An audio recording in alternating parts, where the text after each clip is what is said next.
beneen aspect boo xam ne bu ñu ci demoon tuuti rek dinaa bëgg ñu gën ci xuus bu ñu gaawee mooy est-ce que dans les appels d'offres souvent on dit on entend le moins 10 ans te ñu bëri xëy na fa lañ leen di épingler est-ce que ki wax prix bi gën a néew forcément mooy ki gën a baaxle ci liggéey bi yooyu yëpp defe naa war nañ ko mën a faram-fàcce discuter ci mu indi ay leeral mais déjà ci réforme bi ak ni ñuy wax jeter en pâture en général bi ñuy jiiñ IGE donc une politisation de ces rapports lu ngeen ciy tontu. waaw je pense que d'abord il faut ñu sérieux question yi. lu njëkk li mooy. IGE dafa am mission. IGE dafa am mission exister en tant qu'organe de contrôle boo xam ne dañ ko placer ci suufu président de la République.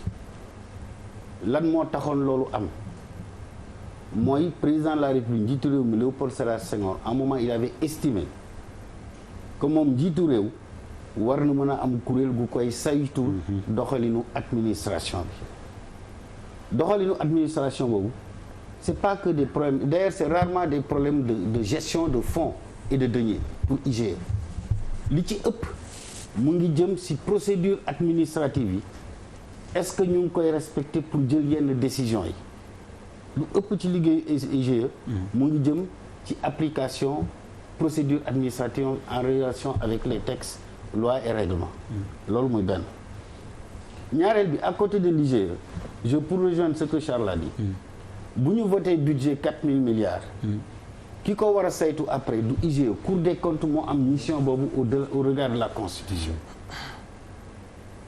Cour des comptes moom mooy def le rapport d'exécution de la loi de finances en soutien à la loi de règlement indi ko assemblée pour ñu waxtaane ko ñetteel bi mooy OFNAC di création président Macky Sall pour saytu lépp loo xam ne jàpp nañ ne affaire corruption la maintenant kuréel bu ci nekk da nga am sa manière d'agir IGE mënul def programme te président de la République validé wu ko parce que ci autorité am la nekk autrement exprimé ku mu saytu c'est parce que président de la République moo ko autorisé pour mu def ko moo ko yónni te kon xam nga ne président de la République moo nommé ñi ñu saytu ñëpp mais moo yónnee kuréel gi pour mu dem saytu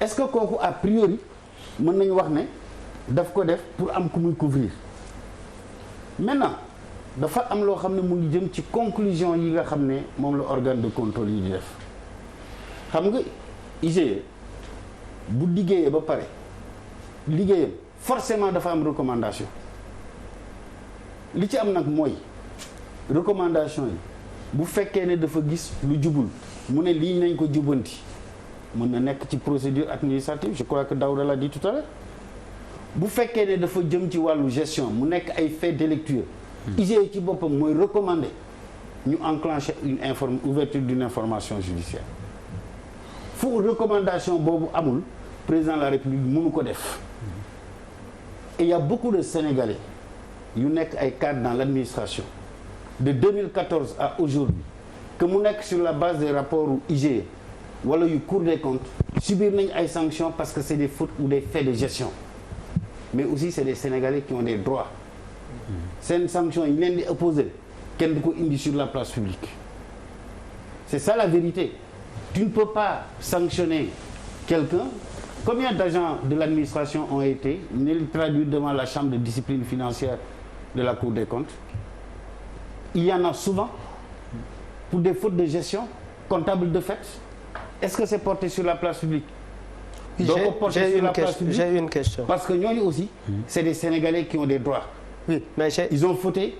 La nature de la sanction mu ngi dépendre ci caractère u faute bi nga def. Oui, mais est-ce que l'IGE avait recommandé à ce que Khalifa Sall soit poursuivi? waaw xam nga l'IGE moi vous me permettrez quand même recommandation boobu je pense que rapport IGE concernant l'affaire de Khalifa Sall nit ñi wax nañ ci à satiété. Oui, mais attends mais non, moi non Seydou non Seydou non c'est-à-dire non Seydou Malal est-ce que le rapport a été déclassifié? Seydou suñu grand bu baax. waaw ma ne dama lay laaj est-ce que le rapport de l'IGE a été déclassifié? Non. Mais il y avait des possibilités. Ouais, mais attends, moi en tant que parlementaire, oui, j'ai travaillé sur ce dossier en tant que rapporteur de la commission ad hoc sur la levée de l'immunité parlementaire de Khalifa Sall. Oui. Le procureur de la République ne peut pas s'autosaisir sur un dossier de l'IGE. Il ne peut pas s'autosaisir. Te ñun pour ñu lever l'immunité parlementaire, il a fallu que le garde des Sceaux, au nom du gouvernement, saisisse l'Assemblée en transmettant le dossier du procureur de la République. Xam nga procureur de la République c'est affaire u IGE mënul autosaisir. Mais ça ne répond pas à ma question. Non, parce que comme le dossier n'est pas déclassifié, au nom de quoi nga bëgg man ma jox la contenu ay recommandations IGE sur un dossier, je ne peux pas le faire. La loi me l'interdit. Non, mais xam nga Khalifa yóbbu yow la liberté bi nga am yow. mais xam nga Khalifa yóbbu nañ ko ba tëj. waaw ma ne waaw non attends déggoo li ma wax. mais ça c'est une réalité. dama ne la. Khalifa jàpp nañ ko yóbbu ko kaso. au nom de. xam nga non baal ma àq. ci rapport li ñu taafan li ñu le prétexte. de l'emprisonnement de Khalifa Sall. mooy rapport u IGE génn na. le mobile. ah le mobile. mooy lii la ak lii merci parce que mobile sax moo gën a baax parce que dafa am ay roue quoi day dox ça bouge le mobile le mouvement ouais, vers la prison c'est-à-dire le de la mouvement mairie vers la prison c'est un mouvement j'aime bien ton mouvement directionnel vers la prison non yow war nga bind ay film quoi xam nga c'est-à-dire bu ñu sukkandikoo ci loolu rek kese 2015 2016 ñu ngi waaj a jëm ci ay élections oui.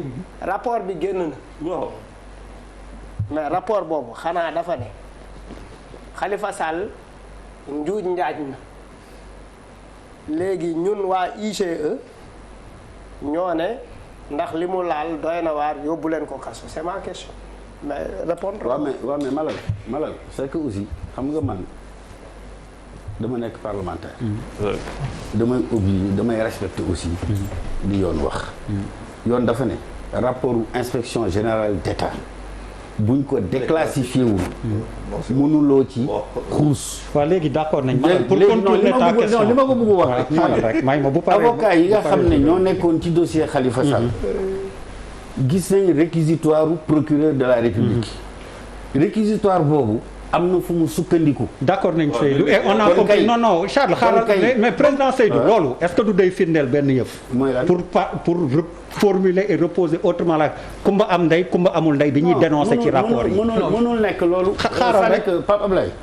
mënul nekk loolu dama ne la. de 2000 comment mënul nekk noonu ou comment on pourrait l'interpréter autrement. dama ne la de 2014 à maintenant non parce que loolu aussi c'est les règles yuy organiser affaire bi.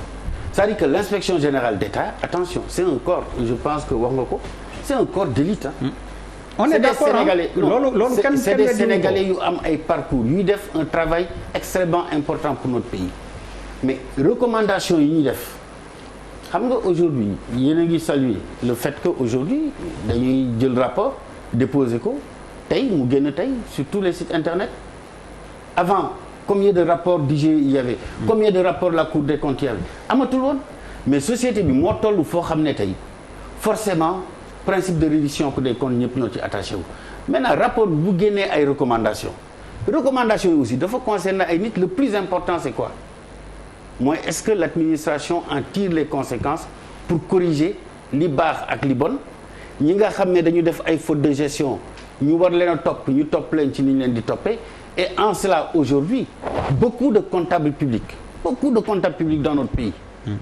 dañ leen di mettre en bébé beaucoup de comptables publics mais duñ ko wax parce que l'administration n'a pas aussi à exposer des hommes et des femmes qui ont des familles qui ont des droits qui ont certes dans leur parcours def nañ mais sanctionné nañ leen. mais président foofu juumuloo les sanctions ne sont pas publiées au journal officiel. yan sanctions yi ngay wax noonu disciplinaire que disciplinaire. non. c'est pas au journal officiel. Non. c'est pas publiable. Non, c'est pas publiable. OK. Les fautes de gestion incriminées sont sanctionnées ñi nga xam nga mesure de sanction fii lan la bu fekkee ne parce que xam nga souvent dañuy wax naan on a épinglé diw tel ministre a été épinglé. mais gis nga boo gisee procédure exécution dépense publique.